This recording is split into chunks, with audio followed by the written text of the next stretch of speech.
নম্বর প্রশ্ন, ব্যাঙের হৃৎপিণ্ড কয়টি?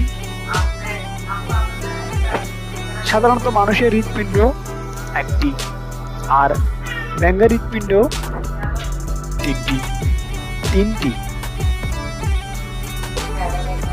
এরপরের প্রশ্ন 9 নম্বর প্রশ্ন। 9 নম্বর প্রশ্ন, কোন পাখি আকাশ থেকে ডিম পাড়ে? উত্তর, হুমা পাখি। হুমা পাখি আকাশ থেকে ডিম পাড়ে।